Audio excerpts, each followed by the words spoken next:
Stand clear. 100% Wild Podcast. So for all you listeners, hello and welcome to definitely not your favorite outdoor podcast.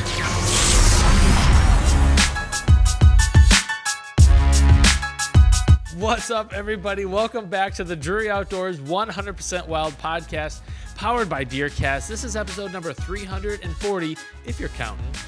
I'm Tim Chelsea. I'm Matt Drury, and I'm excited because we got a very legendary guest today. Holy cow. Okay, so we've got, so he's been in the outdoor industry for over 35 years. He's an author. He's a TV host. He's a pianist. He's a producer. He also is into health and fitness. It's Mr. Roger Raglin. Roger, what's up, man? Doing good. Up and at 'em. Another day above ground is always a good day. That's right. So true. Roger, I'm super pumped to talk to you because I wanted to have you in studio because I'm fascinated. I love, following along on social media, when we get to see you guys or see you, your son at the trade shows, like we just love talking to you. You've been doing it a long time, just like Mark and Terry. And I know there's some war stories in there, but in general, I just want to say thank you because I enjoy the content you put out. And it's a pleasure anytime I get to see your morning cup of coffee and, anything you're putting out on social media. I really, really enjoy it. So I wanted to start off by saying thank you. And it's a pleasure for us to have you on today. Thank you. Good to be here. And always, the juries are royalty in the outdoor industry. So, and I brag on Mark and Terry all the time, and then I try to do my part in keeping them humble too. So, I may throw that in here while we're talking. They need that. my honor to be here today. Well, we appreciate it. So, as we head into deer season here, you're famous for of course you live down there in Oklahoma and we get a good flare of that kind of Oklahoma, Texas kind of whitetail hunting, but you travel everywhere. You've always traveled everywhere. So are you, have you been on any hunting trips? Are you slowing down at all? Are you getting ready to heat up here now that it's October and we actually have a cold front on its way? Yeah, well, I'm not as mad at them as I used to be. You know what I mean?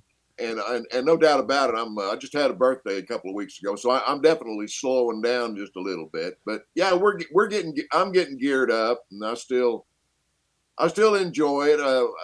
My hunting seasons are a little bit different than they were, when I started 37. This is my 37th year in the industry. Nice. Wow. And things have changed, but I still like going. I still get that rush and that kick and that thrill and I still like, being around the young people and being around the veterans, being around people, that have an opportunity to whether it's their first deer or whether it's their second deer, whether it's their biggest deer. I like other people's success stories. And back when I know that Mark and Terry was it last year before last were inducted into the Hall of Fame. Yep, a couple years ago. Yep.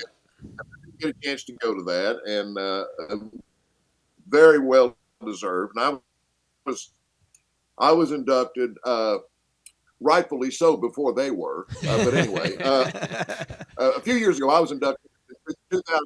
When they called me and said we were coming back. Believe it or not, I'm not a big turkey hunter, but we'd been in Tennessee turkey hunting. And they called me on the phone and told me I was going to be inducted. And I actually said, let me think about it. I know that sounds terrible to say that, but I said, let me think.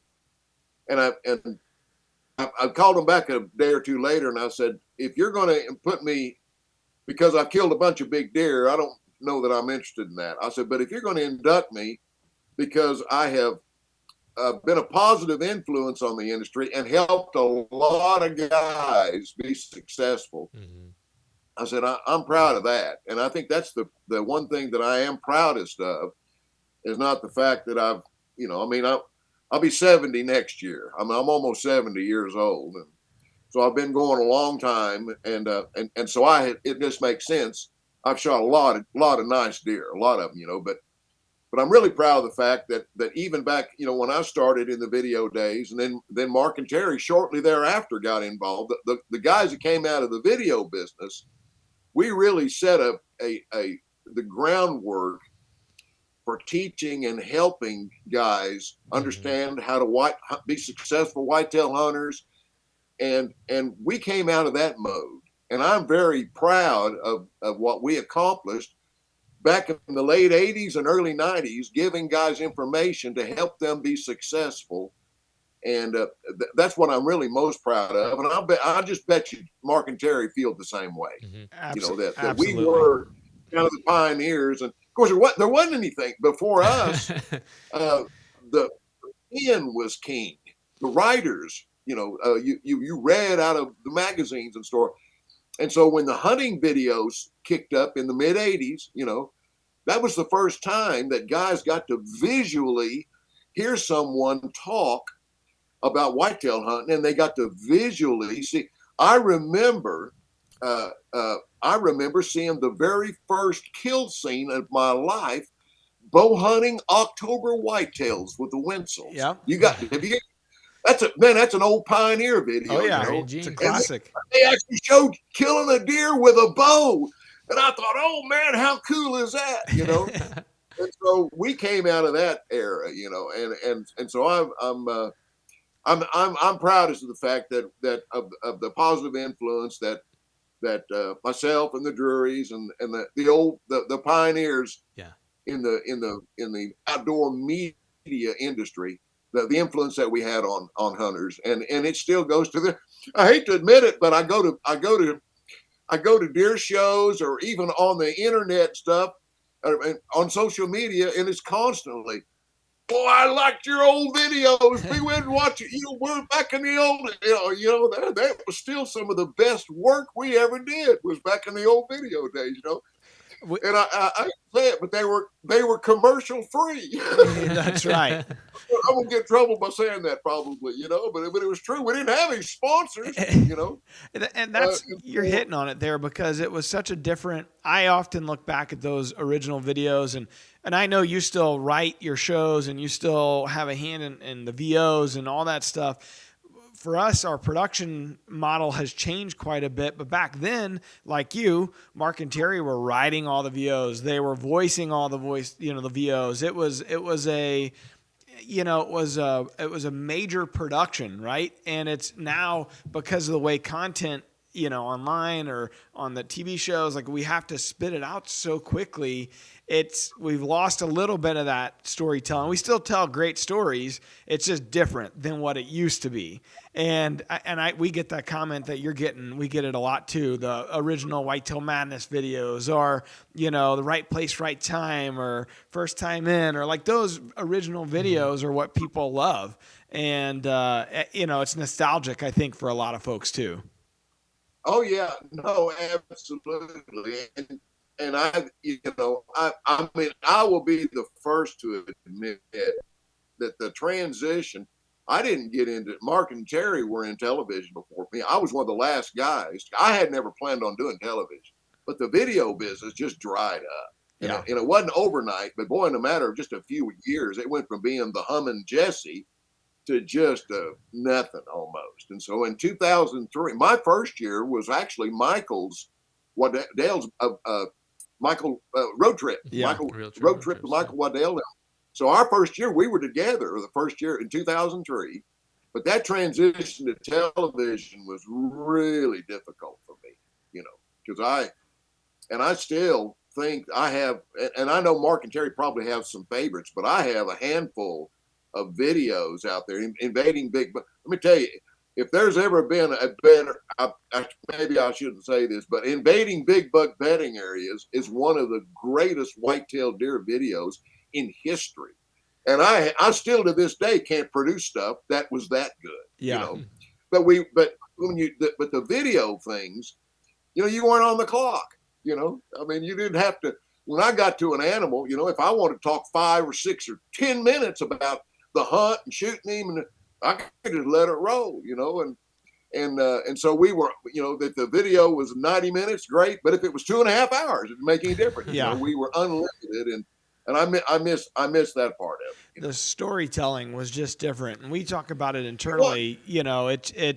We have to, for TV, we have to cut it down so much, and what people are seeing are the best 30 minutes. It's really about the best 12 minutes when you count all the actual hunting footage, and from an entire season or a section of the season. Whereas those old videos, you might focus on a hunt for 30, 45 minutes, an hour, whatever it took to tell the perfect story. Well, we've kind of started transitioning to that with our YouTube and DeerCast content now. It's like kind of going back to that. We're still cutting down for TV, but we're able to tell these long stories again, and it's kind of nice to go back to that style. It is, and guys enjoy that, but I'm the first to admit, television is what it is, and we're obligated to do certain amount of things. Mm-hmm. If we want to stay on television, we have to have sponsors, and they have to be promoted, and you get basically a 5-minute block.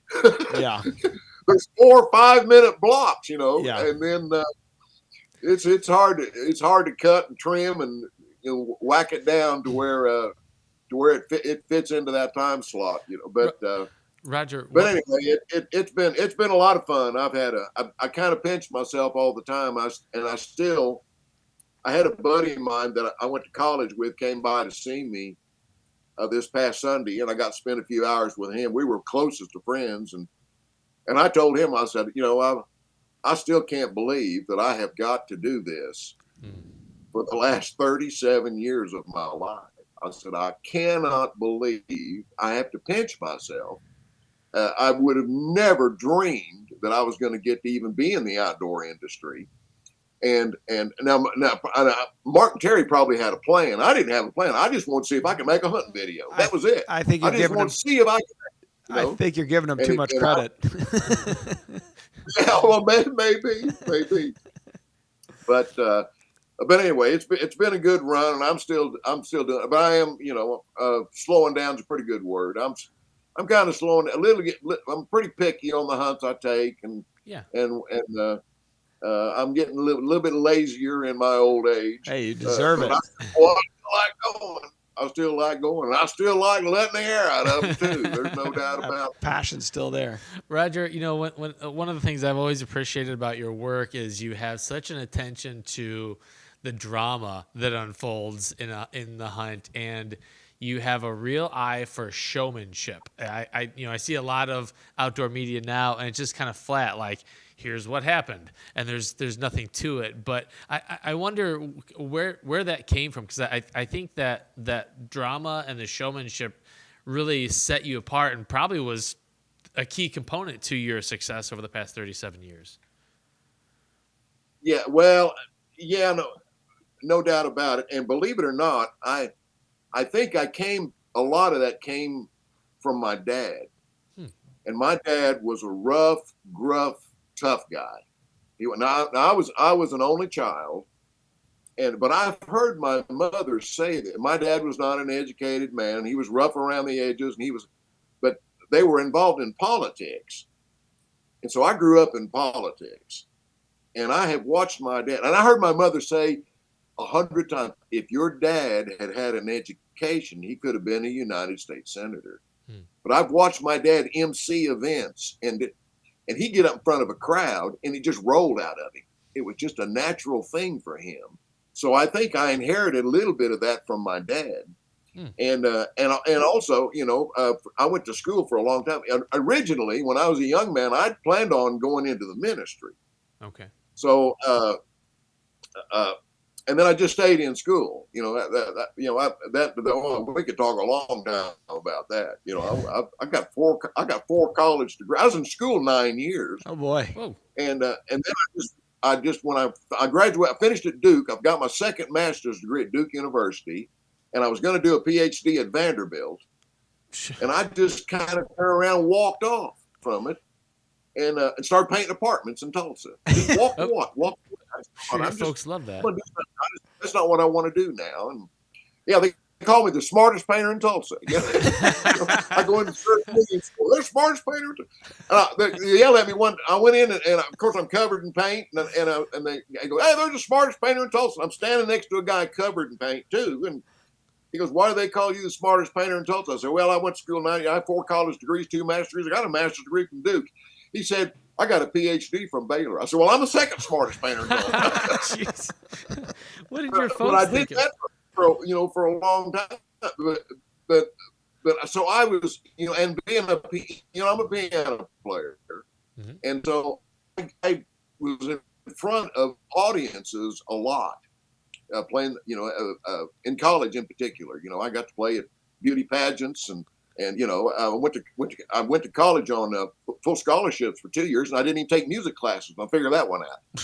So I kind of made a name for myself as a pianist. So I'm up in front of people a lot. So a lot of that comes from just maybe being kind of lucky, having a little bit of a background in that. But right. And I also let me throw this in here. You brought it up. The first year I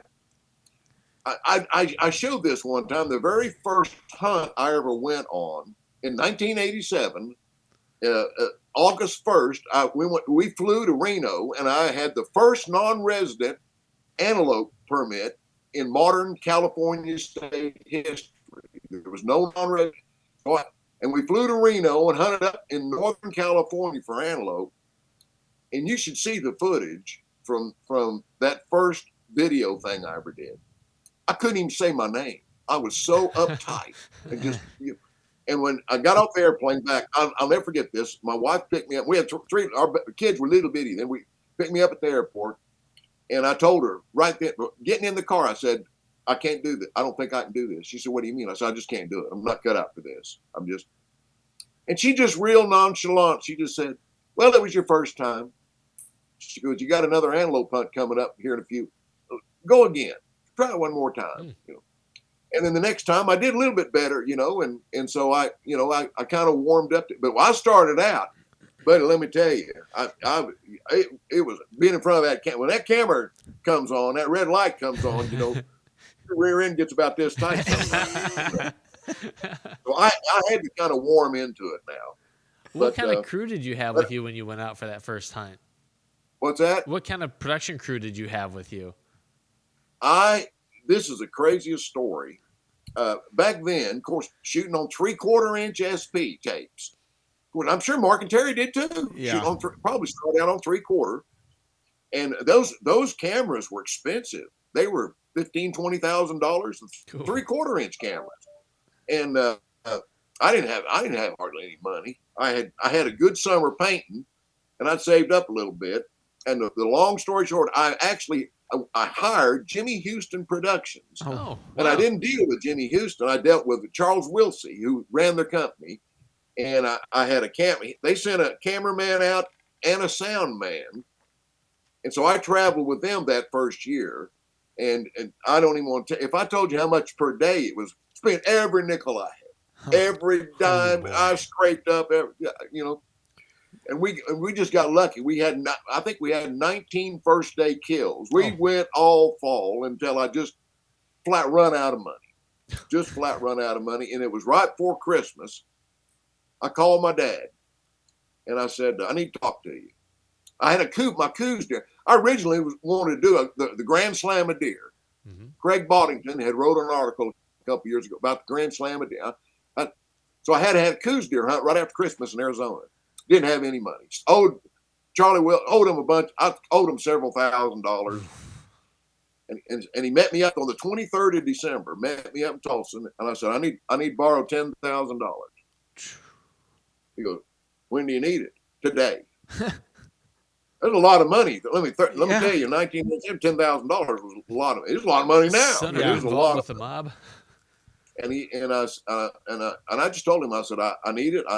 I said, I don't even have money to make my truck payment. I said, I got to give Houston Productions some money because I got this coos deer hunt supposed to leave day after Christmas. And I said, "I'll pay you back." And let me tell you what, it was my dad. I paid him back. He just wrote me a check. Man, I made a beeline to the bank and then went straight to the Houston Productions. And I wrote a check for $5,000, which didn't even cover what I owed him. maybe I shouldn't tell this, but I'm going to tell it anyway. And I went in there. Charlie was in the office. He's getting ready, and I handed him that check for $5,000. And I'll never forget, he flipped it back at me. And I caught it in the air. I remember I caught it in the air. He flipped it back at me. He goes, "That doesn't even cover what you owe us right now." Ooh. And I held that $5,000 check up, and I said, "You take this money right now." Because he kept all the masters. They were over there up against the wall. I said, "You take this $5,000 check right now and let us go on that coos deer hunt here in a couple of days, or I'm going to walk out of here, never give you another dime, and you can take all them tapes over there. You can make your own hunting video and see if you can get your money back that way." He said, "Let me have that check." So and we went. I killed a coos deer first day. And anyway, I'm sure we all got horror stories like that. I bet Mark and Terry could tell some good ones too. They do. So after you filmed that coos deer, then you have to spend money to have them edit it, or was the production cost wrapped into the editing costs? Okay, that's a great question. Okay, so boom, now I'm broke. I still owe them money.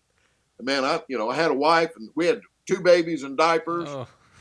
And I said, I gotta find. So I had to get back and get busy, get to work, and I literally just put it on a shelf. And in August, my mom, dad came up to see the granddaughter. I had 2 little girls, and Dad was with the girls in the other room, and I'm sitting there next to my mom, and she said, "Whatever happened to all that hunting and filming you did last year?" I said, "Well, I owe Houston Productions. I still owe them like $8,000. I still owe them like $8,000, Mom." And I said, "Then I gotta have money to edit." I said, "I don't." She goes, "Well, how much money do you need?" I said, "Well, I probably have to have $15,000. Oh. And my mom opened up her purse. Now, and she really did this. She said, "Now, don't tell your dad about this." Now, this was her money. It wasn't their. It was her money. And she had a wad of $100 bills. It was $17,000. Oh my God. She goes, "Go pay them off and make your video and get it out there and see how it goes." How special. Okay. Yeah, absolutely. And my mom did that, I could get real emotional talking about that. I bet. But I went down to Charlie's that next day, went up there, and I had the check. I said, "There." I said, "Now I don't owe you a dime. We're paid off." He goes, "Yeah." I said, "Now I want to edit my first video, Grand Slam a deer." I said, "And here's $2,500 towards that. I have the money to pay for it." He goes, "It's going to take probably $5,000, $6,000, $7,000, $100 an hour is what." But I only edited late at night. He had a high school senior going to sit in, going to edit for $100 an hour. Wow. I said, "Yeah." I said, "I got the money," and we did that and come up with holy cow, the Grand Slam of deer, Jiminy Christmas. Wow. And then went, of course, I know there's some issues with DMI with the Drury's. Yeah. So but the largest video distributor in the nation was DMI over in Oklahoma City. Yep. The largest by far. And he knew who I was because I'd gone over and talked to him 2 or 3 times. "I'm going to make some hunting videos." I was all excited about Sheen Ray. So I go over there to Sheen Ray. And I had, there it is. I got my video. He goes, "Well, let's go. Let me go look at it. It's 2 hours long." And he goes, "Let's go to my apartment. Go to the apartment, and I'll watch it." So we go to his apartment there, close, not far from where their offices is. And I said, "I'm going to stay outside." I didn't want to sit there and watch it with him. I said, "I'm going to stay outside." So I stood outside for 2 hours while he watched. He come out and he said, "Well, it's got some problems." I said, "Yeah, probably." He goes, "I think I can sell it though." Huh. He goes, "Order 1,000 of them for me." I thought, 1,000? Wow. Okay. He goes, use Denver dubbing. Use Denver dubbing. He goes, send the master over there and order. Tell him I'll take 1,000. And that's. So because when can you? So about a week later, he called me. He said, or a couple of weeks later, he goes, when can you? I had enough for 2. I could make another one, a video of just mule deer and antelope. Yeah. This, that, and the other. I said, well, I'll get another one out here pretty quick. If I can. Yeah, take me back. He goes, we'll get it out here as quick as we can. Mm-hmm. So, Quest for Boone and Crockett. It wasn't very good, but we got it out. So about end of September, Sheen called me. He said, come over here, I want to talk to you. I said, okay. So I drove over there. It's 100 miles. Drove over there. He goes, people seem to like watching you. He goes, I want you to make me some more videos. I said, oh, no. I'm out of money. Well, I'm done.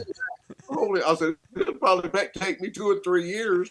I had $100,000 tied. I'd spend a bunch of money. I said, no, thanks. No, he goes, well, I'll tell you what. He goes, well, I think I can. He goes, I'm going to front you the money.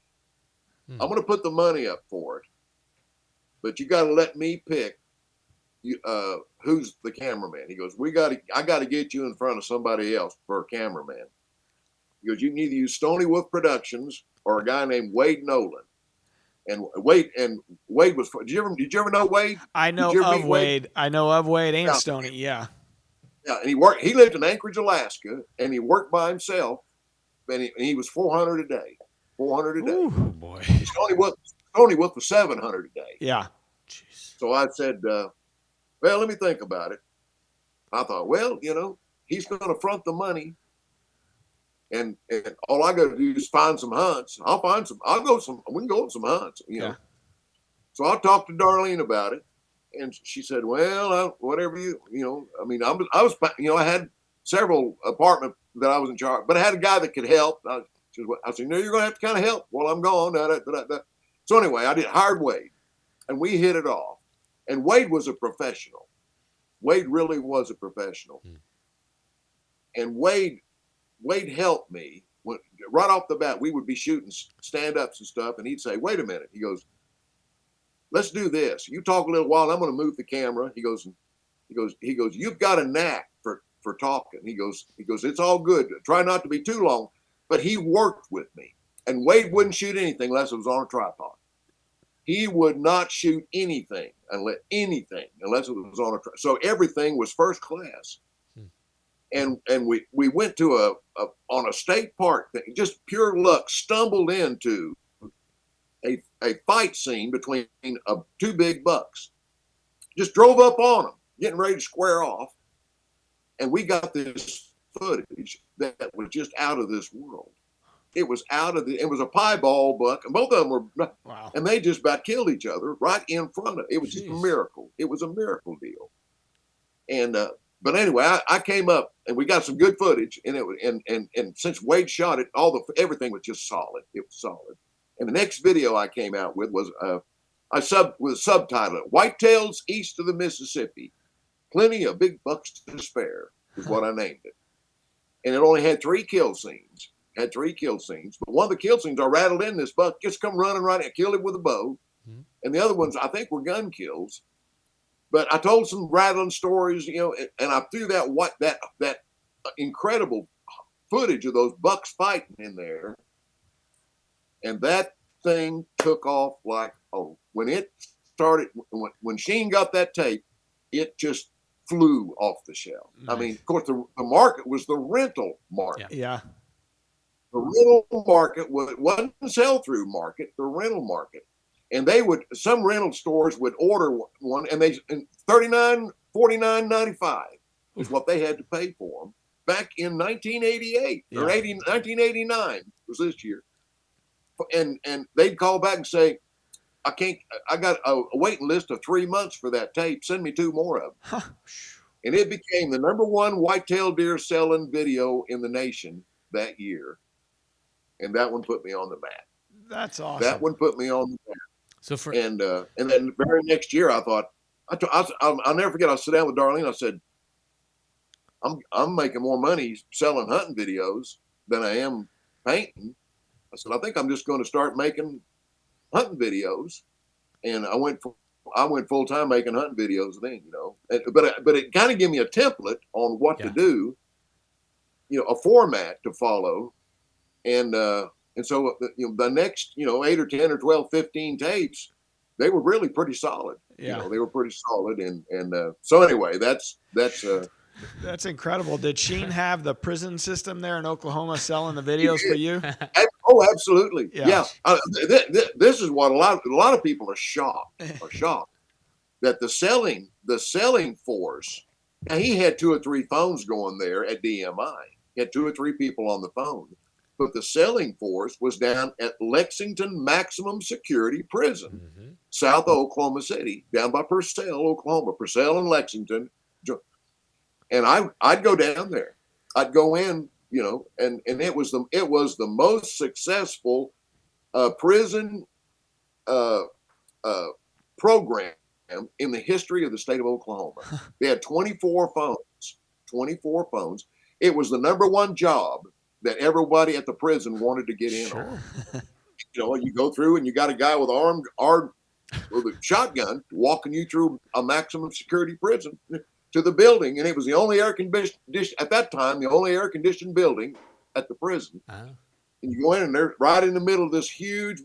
Is 24 guys on the phone calling 50 states and Canada and sometimes overseas, on the phone. And these people didn't know they were talking to a prisoner, and they all had certain accounts in certain regions, and I'd go walk around, chum with them, and talk. I'll never forget. I sit down by one guy, and he said, he goes, "This is a phone number to my son." I go, "Oh yeah." He goes, "Yeah, he's 14 now, and he likes to hunt." He goes, "Would you call him and just say hi for me?" I said, "Well, yeah." He goes, I hadn't seen him since he was 7 or 8. He said, "I haven't seen him since he was." He goes, "And I may never get to see him again." I said, "Well, what?" He goes, "Well, I'm a lifer. I'm in here for murder." He goes, "And they're never going to let me out." Boy, that'll make your butt pucker a little bit, And so, but that was the sale force. Yeah. And it was successful, and they swap them out. And so, I mean, if in the rental market, back in the heyday in the 88, 89, 90, there were over 12,000 outlets that rented hunting videos. It's hard to believe, over 12,000. And then in a matter of just a few years, that dwindled down to half. Sheen would tell me, he said, we'd get orders and everything went COD. Yep. Everything they shipped out of the DMI went COD. He goes, they'll order a bunch of tapes and we'll send out COD. And before it can get to them, they've gone out of business and they return them. I mean, it just mom and pa kettle stores that just started dwindling down to almost nothing, And that's when Blockbuster was really growing at that same time, right? Blockbuster was growing, but the video business really I know in 1994 I thought, boy, I'm going to have a big year. I had 4 videos. I released 4 new videos, and I, and Sheen ordered like 12 or 1,500 each. And boy, I told Darlene, I said, hey, we're going to make some money this year. I was all fired up. Now, I didn't hear from him for 6 weeks. I finally called him. I said, what's going on? He goes, well, market's soft. He goes, and our database is shrunk by 2/3. He goes, I don't need any more right now. And I knew right then, this is not good. Yeah. And of course, that's right about the time in 95 and 96 that the Outdoor Channel come along. And guys immediately started making the transition to television. And television really kind of started taking over for the video business. And by the year 2000, the video business was just really just almost dead. Yeah. It was just almost dead. And by then it was Walmart, it was Bass Pro, Cabela's. There was only a few outlets that really was taking, DVDs at that time. But then that really started shrinking up in the early 2000s. And we were the same as you. It was 2003 when we first got to Outdoor Channel. So we were still holding on to that video, business, but it was, everything you could do to get, it was, I just remember, those years, it started getting tougher and tougher and tougher. And television really changed that. It changed. You're right. You're absolutely right. And it moved to the sell-through market. Yeah. In the sell-through market, the price just kept going down, down and down and down. Let me tell you that you're going to get a kick out of this. We tried for years. Now I had a close association with Stony Wolf Productions. In 1998 or 99, I sold the marketing rights for my videos to Stony Wolf. And so that's what allowed me to go into tremendous debt where I live right now. But I sold the marketing rights to Stony Wolf, and we tried for years to try to get the Walmart business. Yeah. Trying to get, because boy, that was the ticket. Yeah. Back in the early night, the Walmart business is what you were after, but it was just hard. It was hard to get in. And so just a few years after that, Dave Franey, I talk to Dave once a week. We're still very, very close friends. Dave called me and said, "Hey, guess what? We're going to get the Walmart business." I said, "Well, that's good." He goes, "We're going to get 10 spots." He goes, "I'm going to give you one of them. Which video you?" I said, "Let me make a new one. Let me make a video. I'll make a new video out of some of our, because we had just shot a grand. I took my son and he and I both killed. We a double grand slam of deer. I said the grand slam of deer #2 for my first. I said, "Oh well, we'll put it together." We killed some boys, 30-inch. We killed some big mule deer. We killed some big stuff. 2 Boone and Crockett Coos deer. We had some good stuff, Well, it was a little bit too late for that one. But by the end of the year, Franny called me. He said, "Holy crap." He goes, "We got to take everything back that they didn't sell." He goes, "We ain't selling very many." I said, "Oh, wow." So in the spring, one of his associates, Patrick Kirsch, a great guy. I know Patrick. Okay, Patrick called me. He goes, "Well, we got all these tapes back." He said, Do you want some of them?" I said, "Well, what do you mean?" He goes, "Well, we got a whole bunch of these grand slams." And I said, "Well, what are you going to?" He goes, "Whatever you don't want back, we're going to just throw them away." Oh no. But, well, yeah, I'll take some of them. He goes, "You have to pay the shipping." I said, "Okay, well, send me some." So a few weeks later, I got a call from the shipping company in Tulsa, and they said, we can't deliver a truck out there where you live. You'll have to come pick these up. There's a pallet here for you." I said, "All right, well, I'll bring a trailer. Can you load it onto a trailer?" He goes, "Yeah, I'll just bring a little old trailer." So a little old bitty trailer, I just pulled it right there in the middle of Tulsa, pulled up. Holy cow, that pallet was like 8 feet tall. Oh no. 6 feet. Shipping cost was $800. Oh I my said, God. "How much?" $800. It was 3,600 of them. Oh, goodness. 3,600 of them. Overstock. I still got 3,500 of them. So if anyone's in the market for a good VHS. There'll be someplace. I'll say, "Well, I'll tell you what, I'll bring a couple of boxes of DVDs. We'll just give them away." Yeah. And this Patrick Kirsch he's talking about, he was the most soft-spoken, well-mannered guy. And every trade, I'd get to work with him at the trade shows and be a part of these conversations in the first few years when I started. Uh-huh. And it was always, because by that point, I started full-time January of 04. So that was it was starting to really dive off a cliff towards those 04, 05 through probably 08, 09. Yeah. And every trade show, we're trying to come up with an idea of how to sell in and package deals, and like Roger was saying, you're just dropping your price, and they'd bring in a lot. You'd think you really did something, but at that trade show, he's always coming back and say, "Hey, I got to sell these back to you. I got to get, Walmart was brutal. If you didn't sell it, you had to buy it back and pay for your shipping back. I mean, Walmart it got to a point where we didn't want to get in there anymore. 'Cause the allure of getting in there was you're going to sell millions of titles, well, that just wasn't the case. You get in there, but the guarantee. demand just wasn't the same at that point. It was interesting, wasn't it, Roger? Oh yeah, and you're right. Patrick is just a great guy and soft spoken, and I was with Patrick.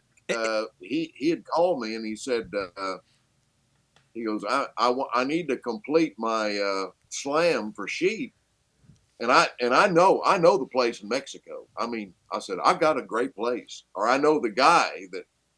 And so he booked the hunt. The sheep hunts are not cheap, as you know. Yeah.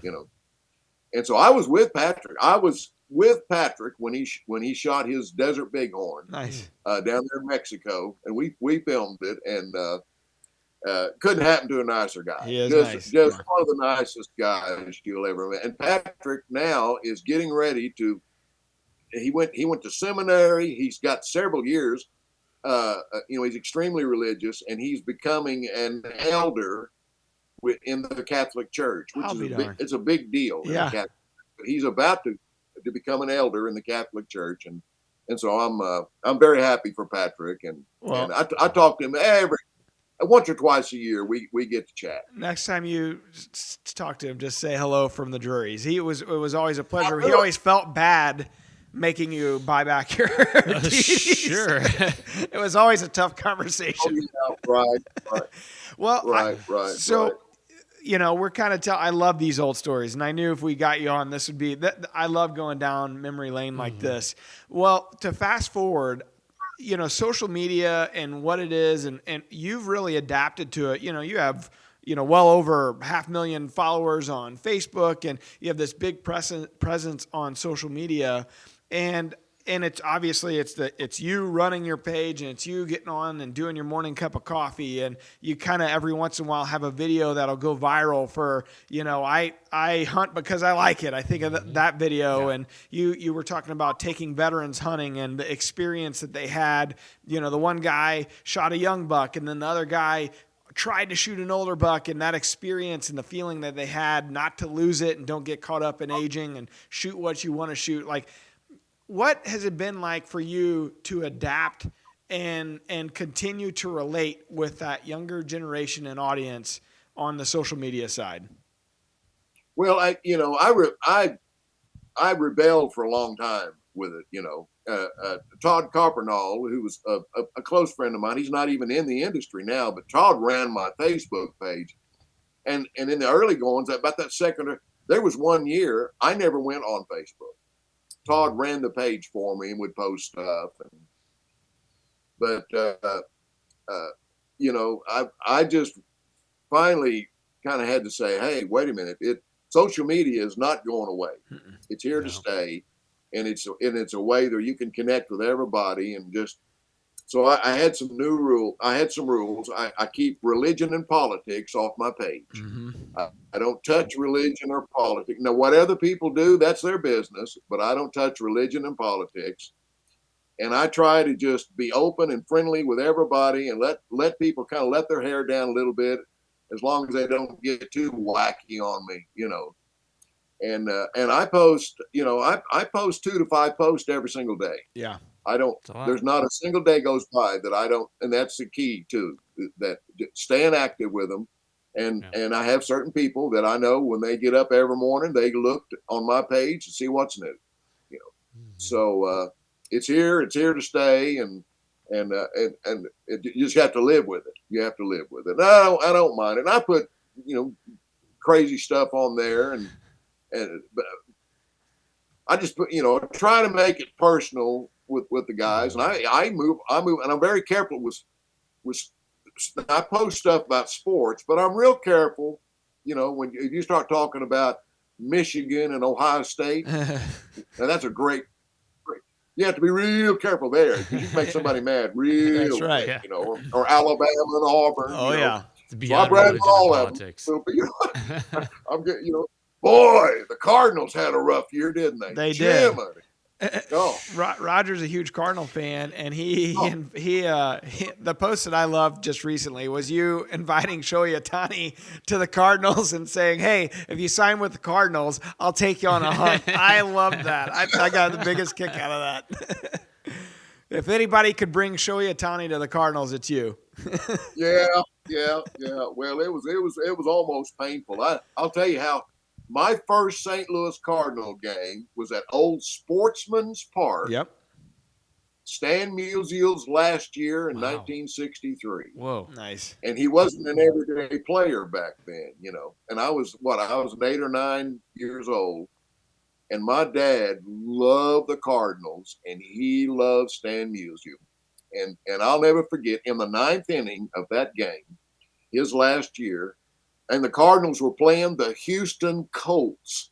Wow. Okay, way before you boys' time. Yeah. Houston Colts. And in the 9th inning, St. Louis was beating them. I mean, they were losing. St. Louis was losing like 7-3 or something. And then the announcer come on in the bottom of the 9th. Pinch hitting for the St. Louis Cardinals, Stan Musial. And they got Stan Musial into that game. And my dad lit up, and I used the word giddy. He just got all worked up, and I'll never forget him looking over me, and he was just, son, don't ever forget this. Nice. Wow. You're going to get to see Stan Musial play. That's pretty special. I'll never forget. I got to see Stan Musial. That's play, funny. I took my son last year and Albert Pujols last season, and it was his last season with the Cardinals. And we left early from school one day, and I took him to a day game, and it was one of the last day games of the season of Albert's final year. And we were rushing into the stadium, and he hit his final grand slam. He hit a grand slam as we were walking into the stadium, and so he got to see. I put him on my shoulders. He got to see him crossing home plate, and those are. And now he says, I got to see, Albert hit a grand slam. And it's red like letter those memories, like Albert, Stan, those are once in a generation or every other generation type players. And that's a pretty special moment. Oh, yeah. Well, see, my dad had an Uncle Earl, that lived in St. Louis, and he was a one-eyed bus driver. Oh. One-eyed bus driver in St. Louis, Missouri, and was retired. And somehow, I never ever got the story. Of course, he's long gone. I wished I had. Somehow, he befriended Augie Bush. Whoa. Nice. Who, at the time, the owner of the St. Louis. So back in the 60s, middle to late 60s, we went to St. Louis every year and saw 2 or 3 series. And once a week. Now, my Aunt Ethel, who was his wife, my Uncle Earl liked to drink, okay?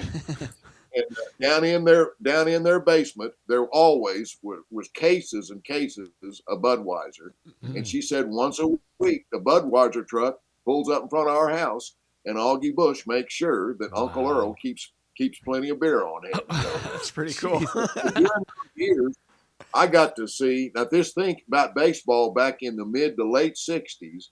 The people I got to see in St. Louis, Missouri, Aaron and Mays, Minty, and the Cardinals, Gibson and Brock. Yep. Oh, buddy, I got to see a bunch of, and about it was the year that my mom passed away in 2003, and she died on a Monday morning, way up in the morning, and I'm scheduled to be in Albany, New York that weekend at a deer show to pull my. I used to have a trailer. I just sold that a couple of weeks ago. Thank God it's gone. But I used to pull this 20-foot trailer. It had my 12 biggest whitetails in it. I call them the Dirty Dozen. And I'm pulling this trailer to Albany, New York.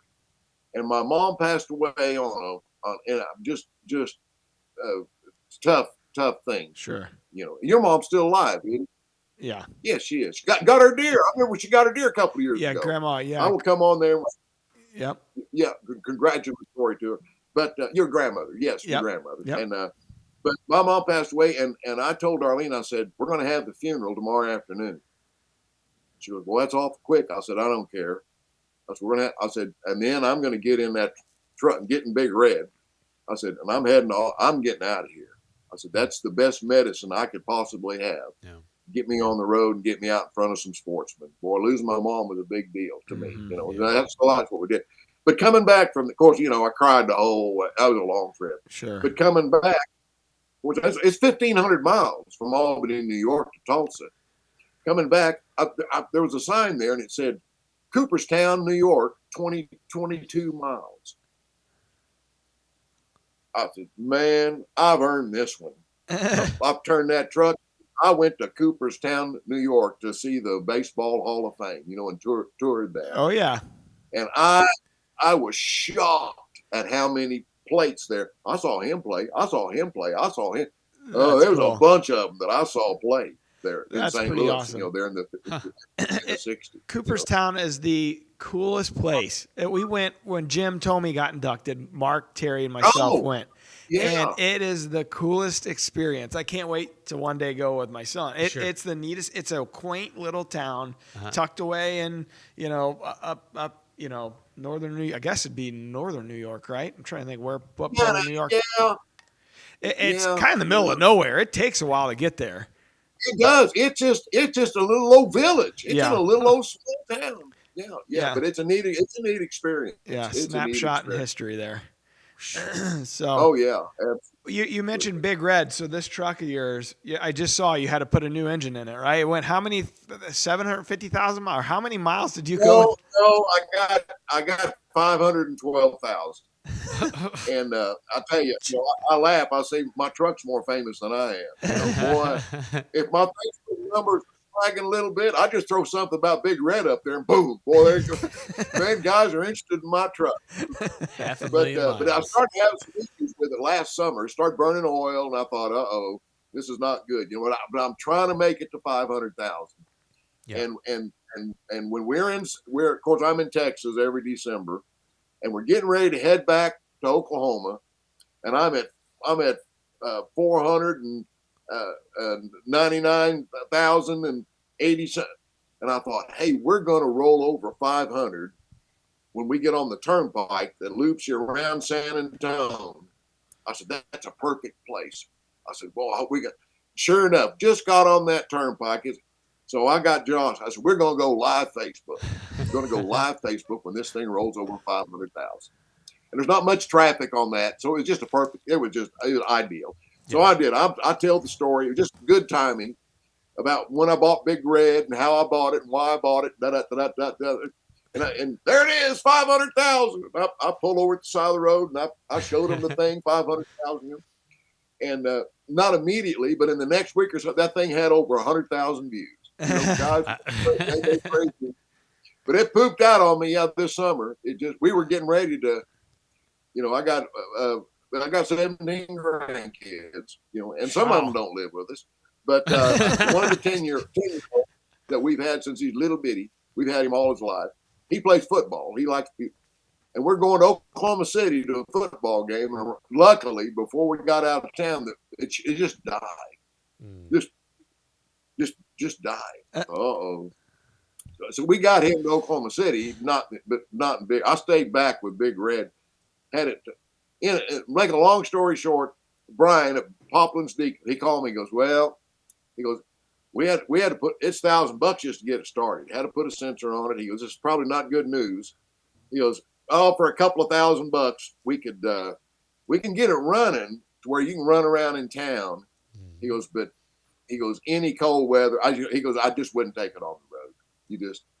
So I'm having to, kick the rock. And it wasn't even that hard of a decision, if you want to know the truth. I thought, man, everybody loves Big Red and that, and got lucky. I'm out on the shooting range when the phone rang, and Brian said, hey, I found a 7.3 diesel in the crate in Oklahoma City, brand new with a full 2-year Ford warranty.